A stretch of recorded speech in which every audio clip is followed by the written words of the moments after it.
Welcome everyone to the Made You a Mixtape podcast. I'm your host, Jason. Hope you're doing well. Now, if you're new to the show, let me give you a bit of a rundown of kind of what happens here. Every week, we bring on a brand new guest, and we talk about what that guest does, their life, and the music that kind of made them who they are today. And on the show today is a man who has spent quite a bit of time talking about music himself, Derrek Carriveau from the I Fucking Love This podcast or Love This Record podcast. Derrek, how you doing today? I'm doing well. How about yourself? Cannot complain. So I have to admit, I love your podcast. I love listening to the breakdown of the full album. What got you to make the I Fucking Love This Record podcast? And I'm going to preface that to all of our listeners. Yeah, we occasionally have to swear because of the name of the podcast on this one. If you need to bleep it, I understand. But I started it because I wanted to do a podcast a few years earlier. A friend of mine and I had done a short-lived podcast called Cats and Boxes, and we were talking about storytelling.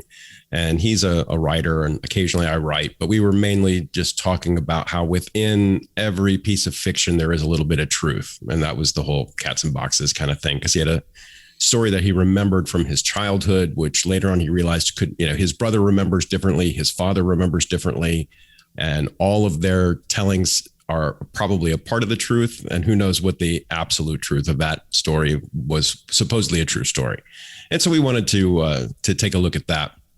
And then we got involved in doing some stand-up comedy, which I'm still doing, and the podcast went on the wayside. And I learned a little bit about podcasting, a bit more about podcasting. I was doing one for a job I had at the time, and I wanted to do something for myself.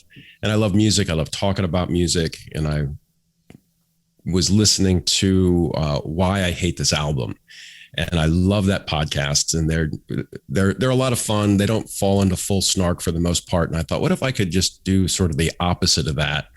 And of course, I had to do many things different, because it's a lot funnier when you're talking about something that you hate than is when you're talking about something that you love. And so I took a very different approach, but that just is what got me into it. And I Fucking Love This Record was just meant to be a working title, but I fucking loved it, so I kept it.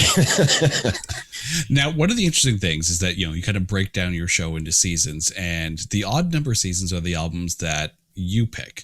And then the even numbered seasons are like what your guest picks. So considering that you kind of have to listen to the full album and like really break it down and kind of listen to it ad nauseum for a bit again, which do you prefer, having to listen to your favorite albums and dissect them, or being introduced to an album you may have never heard of before? They both have their good points. I love talking about the records that I love, and finding somebody else who also loves that record is a lot of fun, because a lot of times they're going to come at it from just a completely different angle. So you both love the record, but you may not love the exact same songs in the exact same way, obviously. And so that's been a fun part of it. A lot of the times when people choose their records, I ask them to give me a list of their favorite records so I can choose one. And I tend to choose one that I at least know a little bit, though there have been a couple that I went in completely blind. So with Feist's The Remainder, I had never heard that record. And that was my buddy Sean had picked that one for his. And I'd ended up loving that record and actually just picked it up on vinyl not too long ago. So being able to find some new stuff is fun, or being able to examine something that I don't personally love, but maybe just like, or maybe have just heard of. And that's a different journey, and it's also a lot of fun. And being exposed to new stuff is good.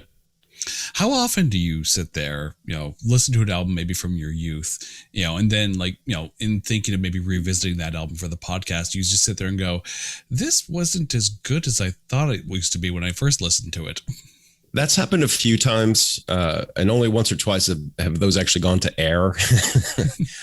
Usually when I'm making the list, I'll re-listen, because I have a wish list on my website. And I will listen there's been a few things. I thought I loved that one, but it's like I like it, but I don't know if I want to go out and say that I love it.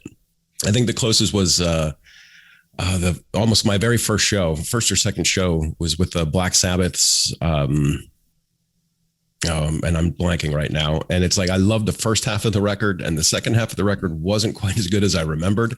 And so then that was a friend of mine called me on it, and he was like, I don't think you like that record at all after listening to your show. I was like, no, I still, there were times when I tried to be a little too critical and above it. And I realized that there was a lot of, not my favorite or something like that, in regards to songs. And so I've tried to take a different approach and it's more about the celebration of it than their critique. Now, considering, and we've talked on this podcast a lot with a bunch of different guests about, the concept of an album, today, because you see artists basically releasing singles, like a string of singles, and then like, oh, by the way, this is actually an album, as opposed to, writing an album's worth of songs and then releasing it all at once. So do you think that for people who do appreciate, the full album, do you think that art is being lost? Like the ability to sit down and go front to back and just go on the full journey, where people are now just like, I'll take a song at a time and judge for myself. I don't think it's lost. I think it's just different. And to be honest, it's really not that different. That's always been the model. So the album model is maybe a 40-year thing, a 30-year thing, starting basically with the Beatles and a few other things there in the late 60s. Before that, it was, you put a bunch of singles. When you had enough singles, you put them on a record, with a couple of extra tracks in there. So that's, I don't think what we're doing right now is unusual. It feels just different because of, we just came out of that 40-year model. And just with the way technology is, with the way people are consuming music right now, it makes sense. But I think people are still putting out records, and people are still thinking about what they do in the context of a record. And you can see that where, vinyl sales have outstripped CD sales for the first time since 1989 or something ridiculous like that. So artists are still thinking about that. They're still putting together records. They may be releasing them differently, but I don't think the model is significantly different.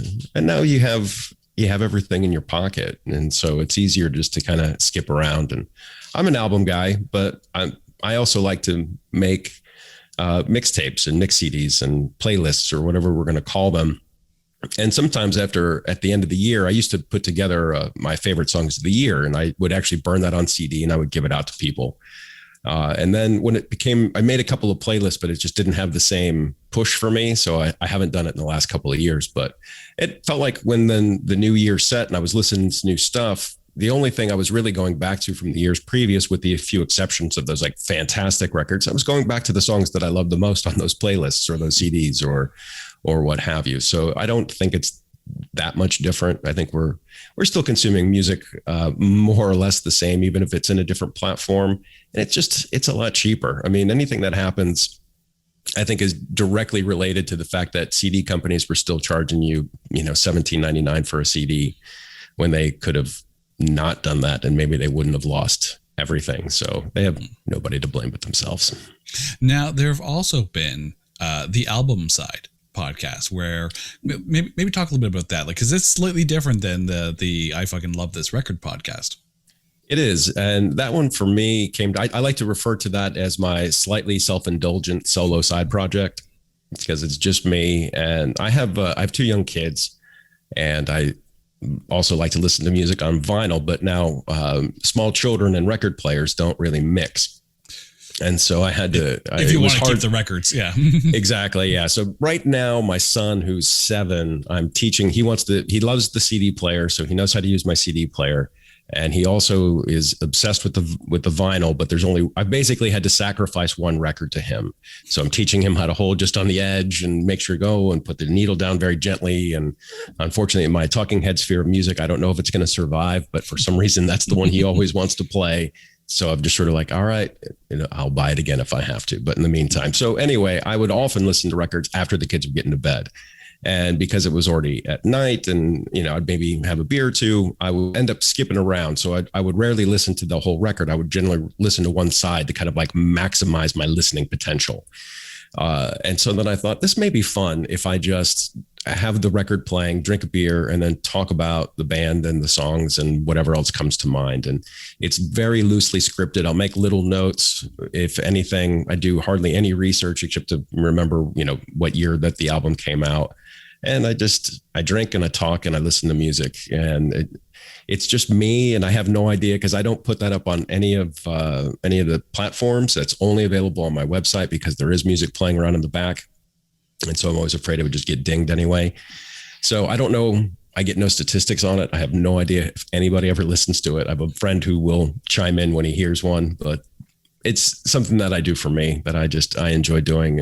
And it also sort of helps me practice with, vocal discipline and that kind of thing. So one of the things I always find really cool is when you have people that are introducing their children to, maybe the music that they loved and whatnot. But when you were young, was that something that your parents, had for you? Like, was there always music in the house? Like, do you remember those early just kind of sit and mellow and listen to tunes kind of days?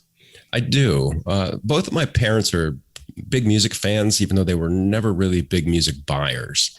And so I didn't really get into buying music until much later. So my mom was really into the Beatles. My dad liked the Beatles as well. But my dad loved the Ventures. He liked the surf rock stuff. And so my earliest listening memories were Beatles records and Ventures records. My favorite at the time was the Beatles' second record, as it was called, which was one of those single, because their catalog is so weird between what was in America, what was in the UK and all that stuff. So, but that had my favorite song on it. And so I remember listening to that a lot. And my mom was kind of a 70s AM radio gal. So I remember having music was always on in the background, but it was never anything very challenging. So, I remember loving, Seasons in the Sun by Terry Jakes or Music Box Dancer being on the radio. And I remember they had Fleetwood Mac's Rumors on 8-track, and the same thing with the Saturday Night Fever soundtrack. So music was always playing, and I generally preferred to listen to music than to say watch TV. Not that, of course I watched some TV, but I always liked having music on in the background, and I didn't realize how important music was to me until probably my teenage years, though. Now, there's always that moment, that when you go to the record store with your own money and buy that first album, for yourself, not have someone buy it for you, but to actually go put your own money, your own money down on the counter and say, I want this album. Do you remember that moment? Do you remember which record that was? Joan Jett and the Blackhearts' I Love Rock and Roll was the first album I bought with my own money. Nice. What was it like that drew you to that? I think Joan Jett. I was totally in love with Joan Jett. I am still totally in love with Joan Jett. I'm not as big of a fan of her music. That's not somebody whose career I've really followed, but just, well, you see those pictures of her in the late 70s, early 80s. Man, what a smoke show. I mean, she was just, yeah. So the first record I ever owned myself, I got for Christmas was the J. Gals Band Freeze Frame. And I had the Rocky Horror Picture Show soundtrack because I have an aunt who is 6 years older than me. And she was a senior in high school when my family moved to Florida. We're originally from Michigan.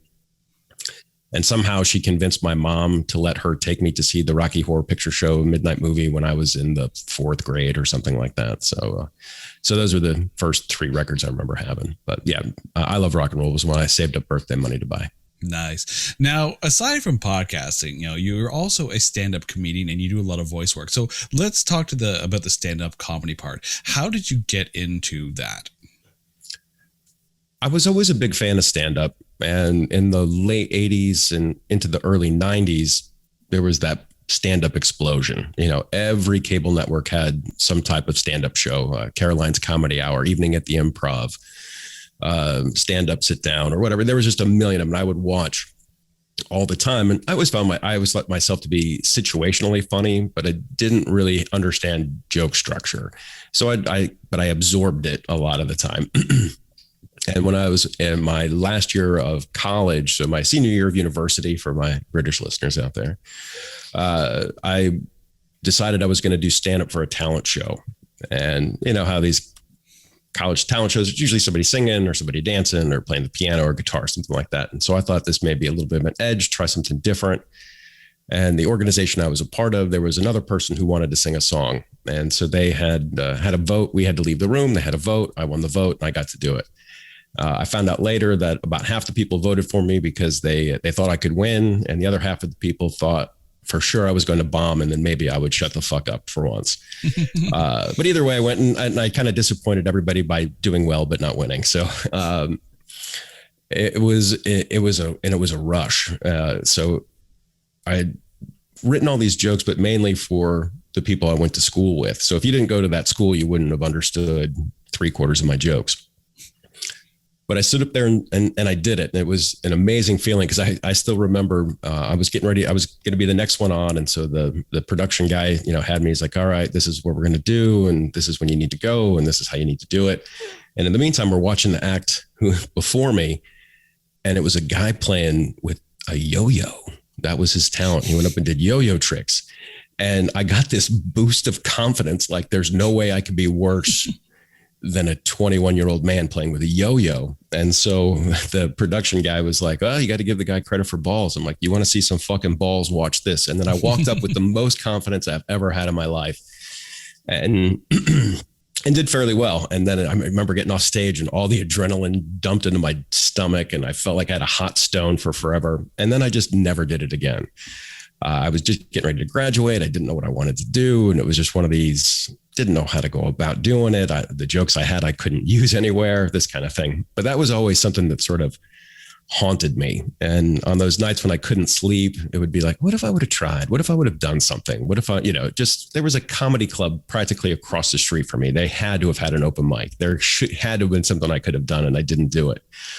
And I always swore that if the opportunity ever came up again, that I would do it. And the universe called my bluff. So after I'd been living in Poland for about 8 years, another American here named Jim Williams started organizing some shows. And a friend of mine who I had done the other podcast with had met him. They got together and they decided they were going to do this show. And Jim already had a bunch of material. And my buddy Chris had stuff that he just needed to turn into material. And they wanted me to host that first show. And so I just wrote like 2 or 3 jokes for it. And I thought this will be easy, because I'm a teacher and I stand up and I talk to people every day and it's different. So it was not easy, but I enjoyed it. And then they're like, all right, you're going to open the next show. So because there isn't really a history of stand-up in Poland, this is more of a cabaret type place, like vaudeville. So they're more about, sketches and slightly more broad comedy, pratfall, this kind of thing. So they understand it a little bit more now, but so we're working as a niche of a niche. So because we're performing it in English in Poland, doing stand-up, which they don't know about. So, audiences aren't huge and we don't have a lot of potential for it to be huge. But I had been in Poland for 8 years at that point, and I just essentially got everything together from all the funny experiences of being an American living in Poland and turned it into about an hour and a half on stage eventually. But I went from hosting, then doing one open mic, and then doing a 20-minute opening slot within a month or 2 months or something, which is obviously not how things work if you're in a place that actually does stand up. But we kind of got to write the rules on our own. And so I went from doing fish out of water stuff or making fun of the fact, and mainly poking fun at myself, so things about, not really understanding the metric system and the difficulties I have with the Polish language, and also just people being surprised because, I moved to Poland for a job and most people in Poland move out of Poland to get a job. So just that dichotomy of the whole thing. So didn't know if I was going to do it for a month or a week or whatever, but it's been almost 9 years now that I still do it. And I've gotten to tour a little bit. So I've performed in, I think, 6 or 7 different cities in Poland. And I've performed in different countries, been to 6 or 7 different countries to perform.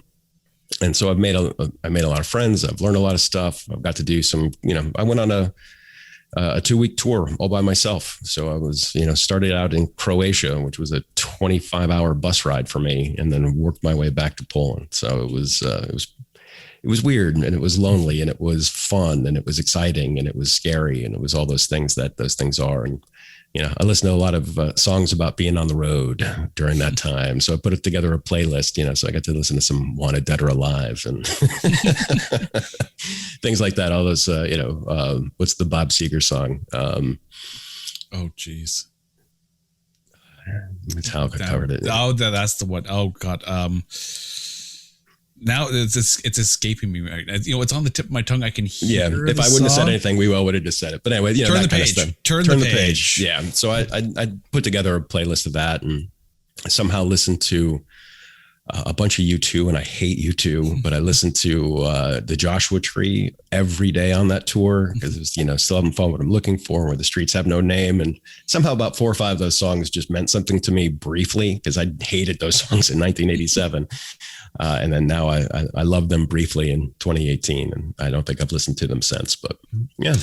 Now, you mentioned that, of course, you do your stand-up in English, and, being in Poland, do you find that you get a lot of expats and, travelers kind of coming in, and you almost get like, a small community built around the people who want, English language comedy in a place like Poland? Definitely. Yeah. So I would say, still at least 50% of our audience are Polish people who do feel like they have a high enough language level to understand comedy. And there's a thing here in Europe called the Erasmus program, which is sort of like their version of study abroad.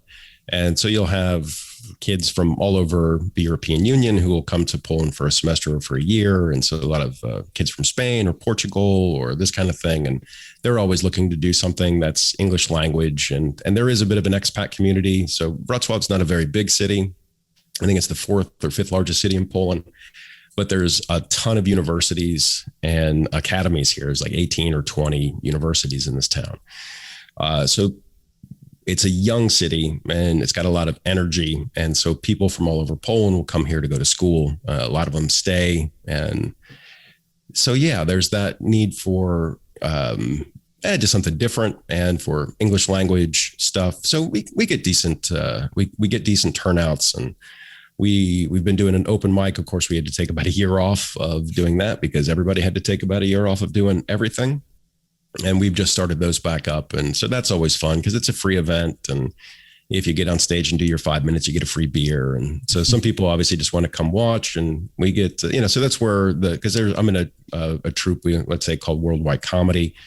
And there's about 8 of us who perform on a regular basis. And so we'll use the open mics to try out new material or to prepare for a big show. And then, of course, some other people they have that one story they want to come up and tell, or they want to cross something off their bucket list, or they've just had enough beer that they can get up and try to be funny.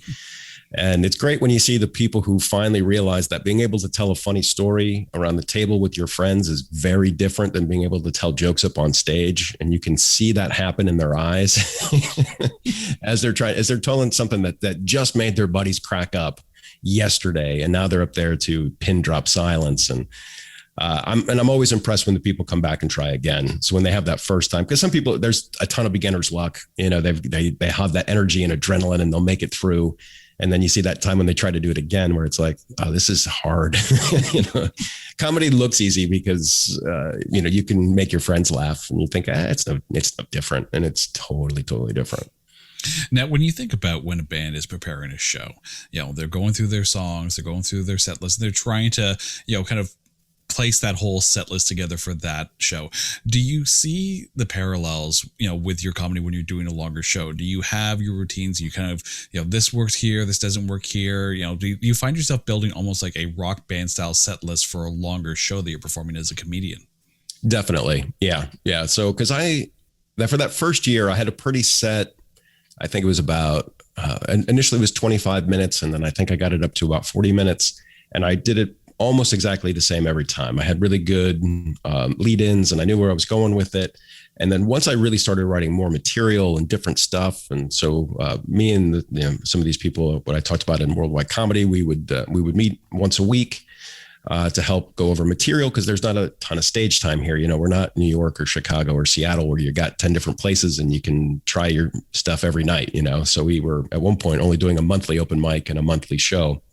So in order to really prepare, we would meet, and the rules were everybody had to have at least 3 jokes, and then we would take turns. So I would read my jokes and I would take their feedback and see if there was things I could improve, or if that worked, or if that's one of those funny in my head, but not funny out loud, or what have you. And then we'd all go and help each other. And so from that, it's obviously other things got written, things were improved. Some things were great to begin with.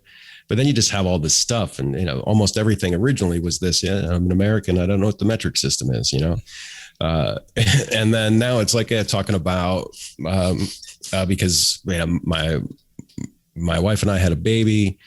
after my first year of stand up. So now it's like, okay, now I can talk about being a dad, and I'm older. I think I was 41 when my son was born. So now I'm raising this half Polish kid in Poland. I'm 41 years old and I have no energy to do it, and, so that kind of thing. And just, a lot of different things came along. And so I have jokes, and some things you kind of need to set up other things sometimes, but yeah, I'll make my set list. I try to do it the day before, but a lot of times it's, 2 hours before the show, just to, kind of fine tuning it. And it looks like, the set lists you'll see, because I don't have to write everything out. I usually just have to write like a word, so I know what joke I want to tell. And so it looks like exactly something you would see taped on stage. Yeah. Now, as a performer, this last year and a half has to have been, like devastating to the point of like, you can't get out there and perform because, the clubs aren't open. There's no way to tour because everything's in lockdown. As a podcaster, it's a little different because, you're at home anyways. There's nothing stopping you from doing it from home. But as a stand-up comedian, how has this last year and a half been for you?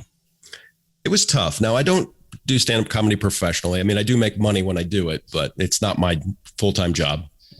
Again, going back to that niche of a niche thing. So I work a corporate job, and it was tough, so I did pour a lot more energy into the podcast. At one point I was recording like 3 episodes a week, even though I only publish 1 a week, but everybody was home and everybody wanted to do a podcast. So I did a ton. It took me forever to actually get through all those because I hate editing. I'm a little behind right now because of that, but so I had more time to edit. I had more time to have, I was doing more stuff, but I missed it. And because not just that there wasn't the performance, but because there was just nothing else going on, that I had a hard time writing. And because the pandemic was what it was, it's like, everybody and their great Aunt Phyllis was throwing out whatever they could on Twitter. What could you as a comedian say about the pandemic that hasn't been said by 10,000 people already?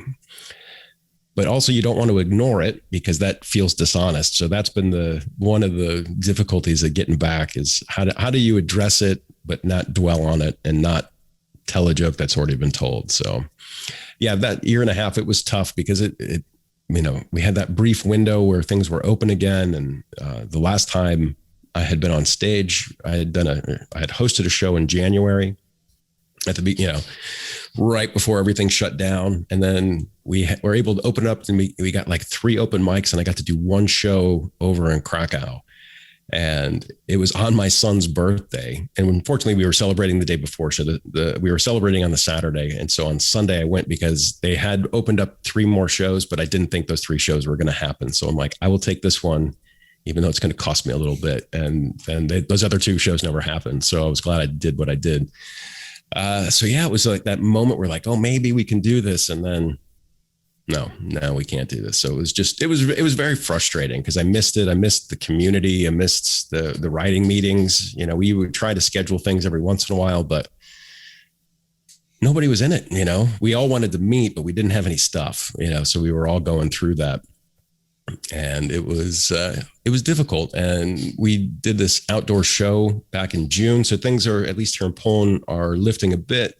So you still have to wear masks, if you're inside a store or on public transport, but you don't have to wear them outside anymore. And outdoor events were opened up first, obviously.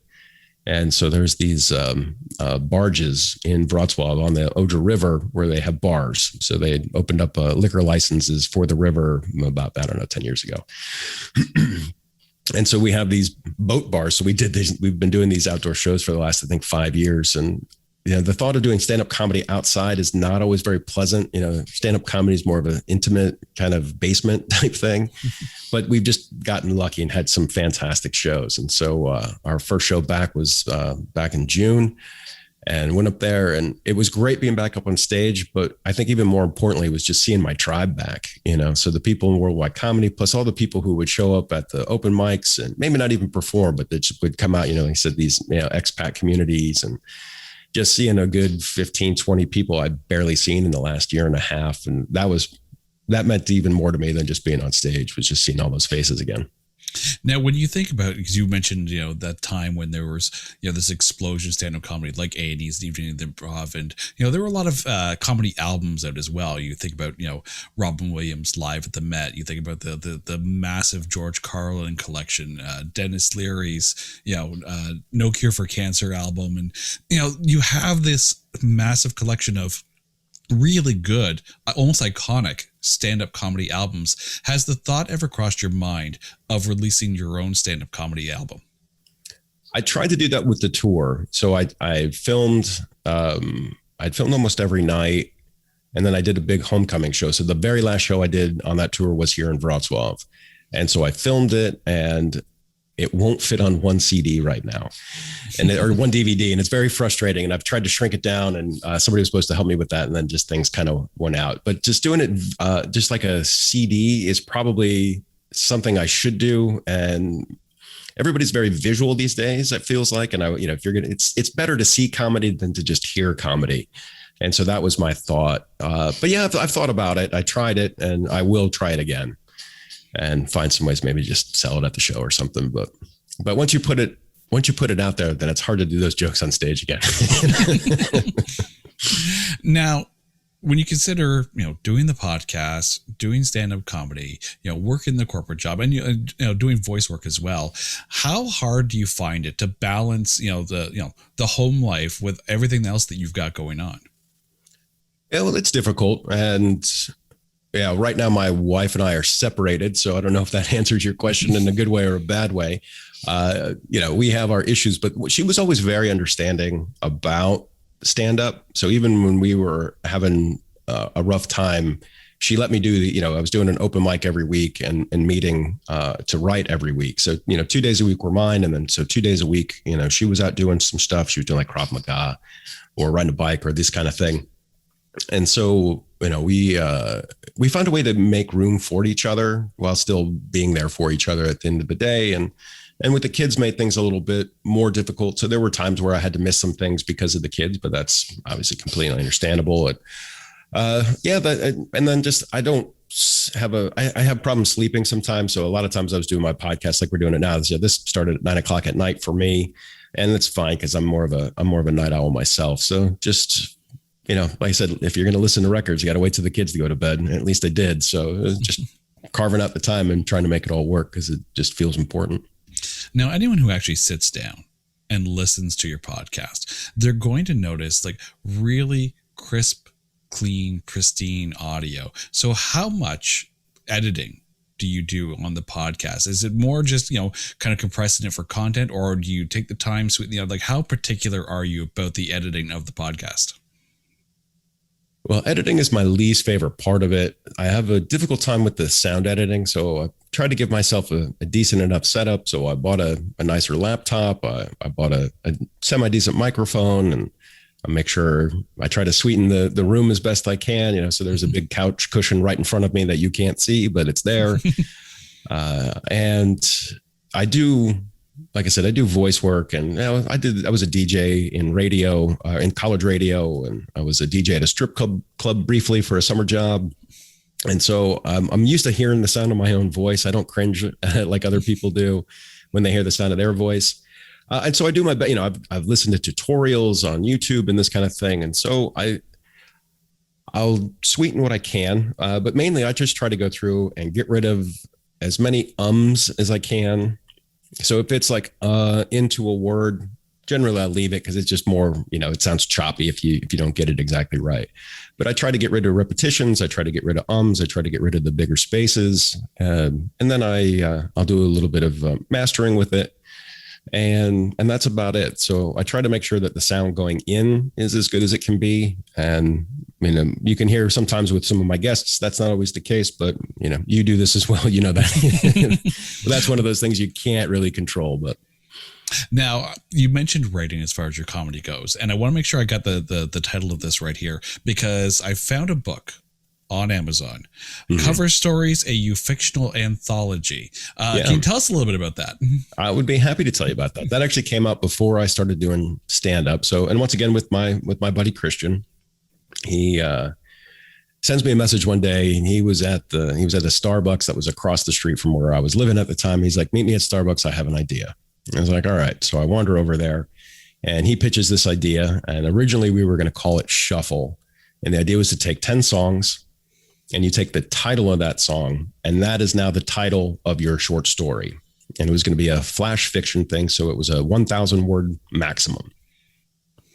And he wanted to get 10 other writers, or 10 writers total involved. So there would be 100 stories, plus we had an intro, and I think we had an outro.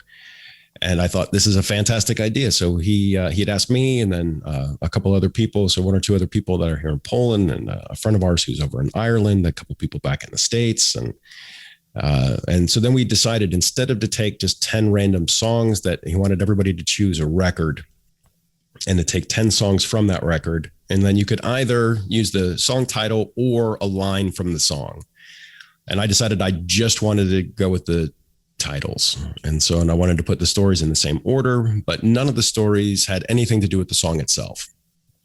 And so that was the concept. And then we kind of realized at some point that may run afoul of copyright law. So we ended up having to push the book back just a little bit. Well, we tried to get permission. So Christian was able to get permission. I was able to get permission. One or two other people were. A couple people weren't, so they had to change their title slightly. But it was fun. So the idea of a short story is a pop single, essentially. So that was we started working on a second one, and then I don't remember what happened with that. It didn't pan out. Now, taking that theory of just taking the song title and doing a short, not novella size, but, like you said, a flash fiction, short story based on just the title of the song, or even like taking maybe some of the themes from the album, or at least the feel from the album. As a lover of albums yourself, is there any album that you can think of that you as a writer would love to actually take, if given the permission as far as copyright goes, take that album and do a flash fiction for each song of the album? Black Love from the Afghan Wigs. I don't think I've actually heard that album. That's a great record. That's my favorite record by them. And it comes across as a soundtrack for a movie that doesn't exist. And there's kind of an urban legend that there is a movie, or was a movie written, and that was made to be the soundtrack to it, but that's not necessarily true. So Greg Dooley, who's the singer of the band, had also been given, as a part of their record deal, he was supposed to be able to make a movie. And so that's in his contract, but he ended up never making a movie. But then it just sort of kind of evolved into this, there was supposed to be a movie, and instead it's this.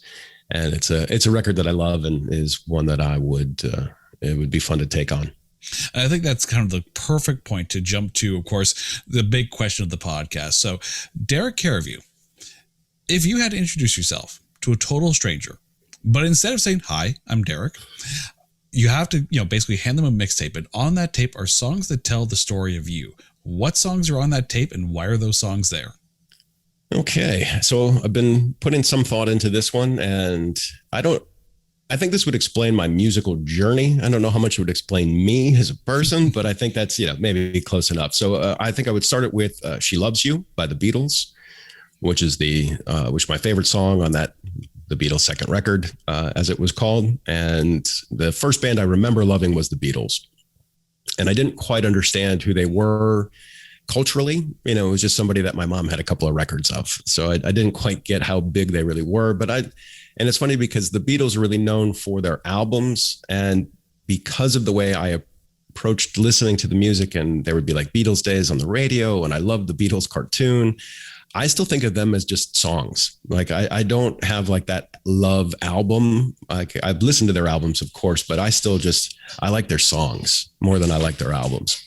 I would also put on Pipeline from the Ventures, because my dad loved the Ventures. And at this point, I still think of Wipeout as being a Venture song and not a Safari song. And while I didn't really stay with the surf rock, I have revisited it over the years. And I've also appreciated some of the guitar techniques that would show up in metal later. So after that, I would go with Seasons in the Sun by Terry Jakes, which is a song that I still have a soft spot for, though I find it's a terrible song. It's very maudlin. It's not whatever, but it took me years to hear through the nostalgia, but it's one I still would put on there. I would put on River Blindness from the Jay Giles Band, because even though I had gotten that record because of Centerfold, of course, that was one I'd listened to so much because it was one of the few records I owned that I really got to appreciate the deep cuts. And I would also go with I Love Rock and Roll, because while that is a fantastic song, that is an album I have not really revisited, because there's half of it's covers, and there's some good stuff on there, but I don't know if it's quite as great of a record as I remember. So I'll go with the single on that one. Into my, let's say, tweens and teenage years, I was still kind of a pop radio listener. And so I'll go with Into the Groove by Madonna and The Beautiful Ones by Prince, because those are things I really remember getting into as far as pop goes, though I always did like heavy metal, even if I didn't quite get genres for a long time. And so I remember getting into a lot of what I would later realize was metal in about 83, 84, because there was that bit of an explosion there. And so for this one, one more before that, I do, of course, before I got into metal, I did go through the obligatory Led Zeppelin phase as a 12-year-old. And so I'll put on Led Zeppelin's Black Dog, which then led me into some metal stuff. And, I remember that, Def Leppard and Twisted Sister and Quiet Riot and all those that come out in, let's say 83, 84. But my favorite at the time was Motley Crue. And so I'm going to go with Too Young to Fall in Love. And then after that, I'm going to go with something off of Van Halen's 1984. And I think I'm going to go with All Wait, because Van Halen was my first favorite band, like my first real favorite band. And the difference between Van Halen and other stuff that I had gotten into was that Van Halen was the first band I remember actually going back and listening to older stuff. So like with I Love Rock and Roll, I knew she had other records. I never listened to anything else that she had done. Same thing with the Jay Giles Band. I'd always, this is kind of a band on their last leg. Somehow they have a hit record out of it. But I didn't go back and listen to Love Stinks. I didn't go back to it at the time. But Van Halen, after hearing 1984 and the older kids at the bus stop, I don't know about this new Van Halen. And so then I went back and listened to Diver Down and Fair Warning and Van Halen 1, Van Halen 2, Women and Children First. So that was the first band that I went back and got everything by hook or by crook that they had done. And so I'm all Team Dave. I didn't really follow them into the Sammy years very much, but so I'm going to say that was a big deal for me. And then with Motley Crue's Too Young to Fall in Love. And then I heard Queensryche's Operation Mindcrime, which was a bit of a life changer for me. So I'm going to choose the song Speak, because that was the first song I really remember really getting into. And so at the time I had been listening to a lot of what would now be called hair metal. So I liked, Whitesnake and Great White and this kind of thing.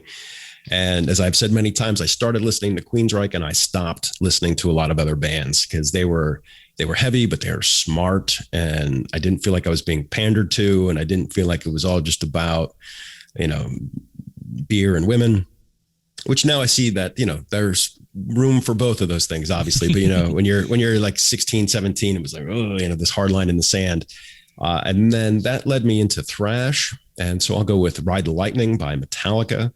So I was a big Metallica fan for a little while there. And also the heaviest band I ever really got into was Slayer. So I'm going to choose their cover of Dissident Aggressor, for the Judas Priest song. Whenever you hear people talking about greatest covers of all time, somehow that one gets left off. And that is, I think, one of the all-time greatest covers ever. So if you haven't heard it, go out and listen to that one. Listen to the original, which is still good, but the Slayer version is fantastic.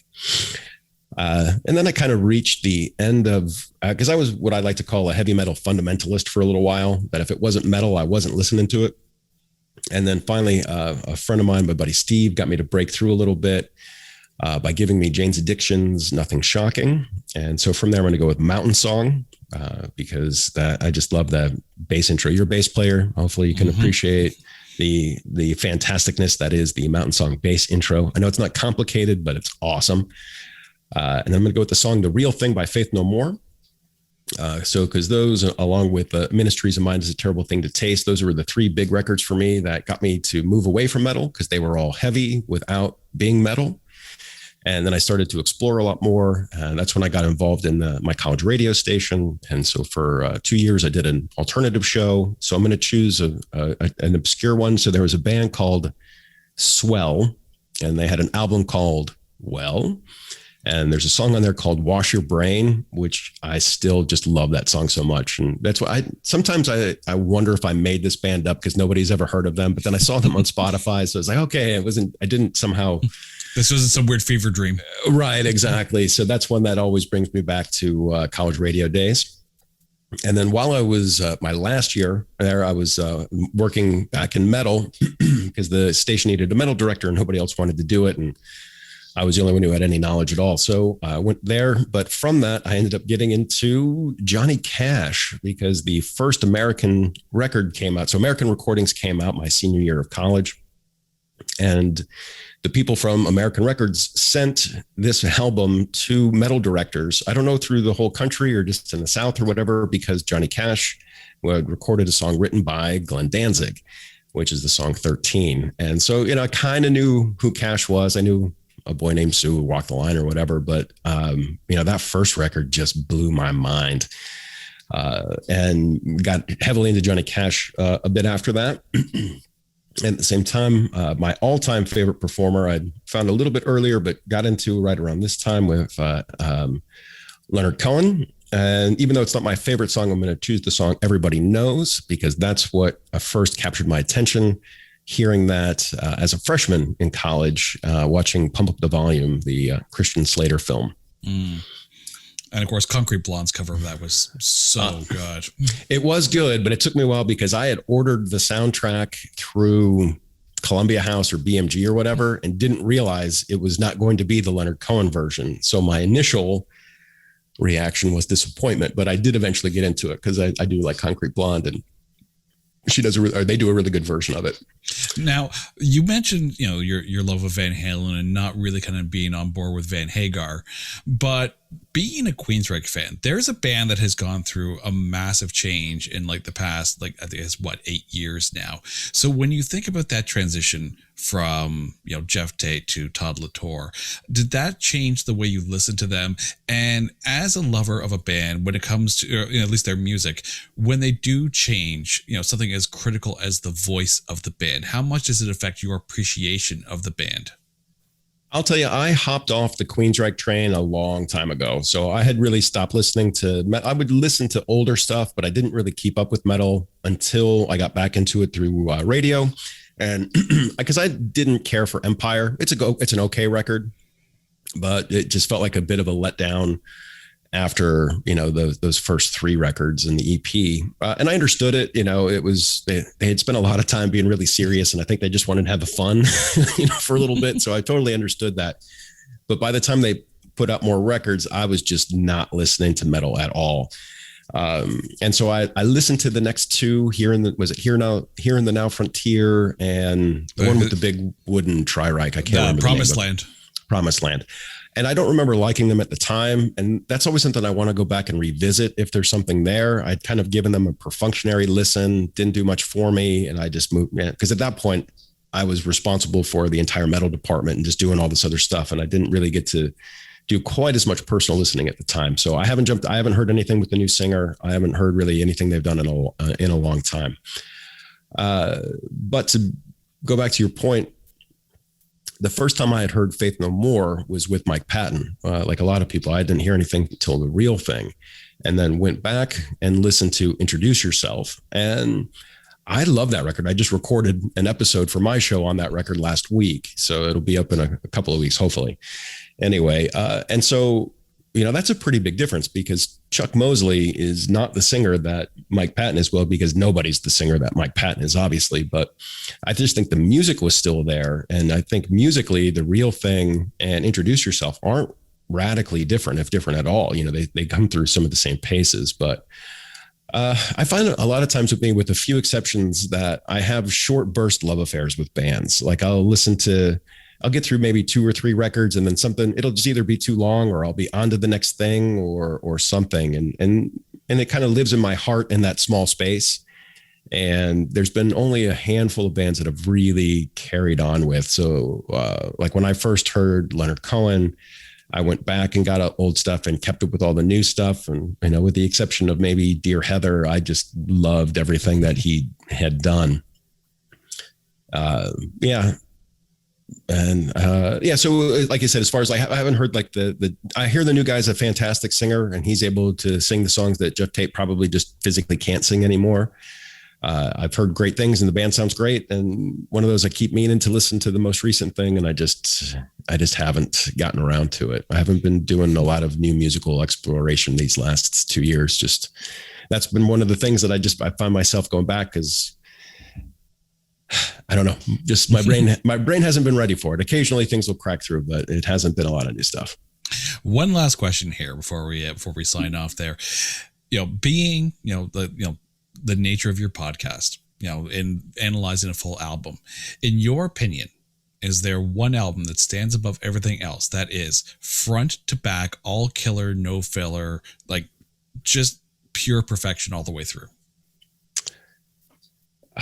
I can't think of anything off the top of my head, unfortunately. So even because my favorite band right now, so who didn't get mentioned on the playlist because we kind of got off it. So I do need to throw out John the Baptist from the Afghan Whigs as being on my playlist. And then something from the Twilight Singers, which was Greg Dooley's follow-up band. And I love the record Blackberry Bell.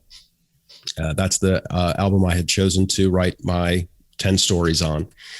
But there's still at least one song that's okay. It's not as great as the rest of the record. It's so there's. I was surprised at how good Introduce Yourself really was. There was not a single song I wanted to skip on that record. What else? I can't think. My brain you popped my brain because now I can't think. Because I'm sure there's one that'll be like, oh yeah, that one. I would say Queensryche's Operation Mindcrime comes pretty close.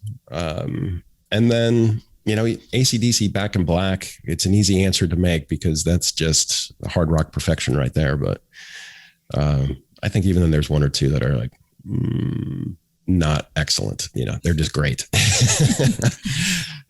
Derrek, thank you so much for this. Where can we find you on social media and where can we listen to the I Fucking Love This Record podcast?